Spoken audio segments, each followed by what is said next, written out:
Before you begin, remove the base enclosure and battery. Removal.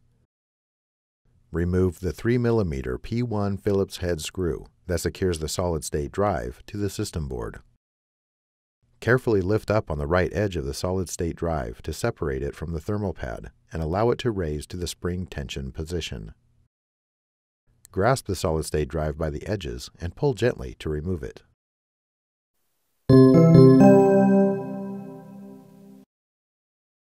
Replacement. Align the notch in the solid-state drive with the key in the solid-state drive slot on the system board.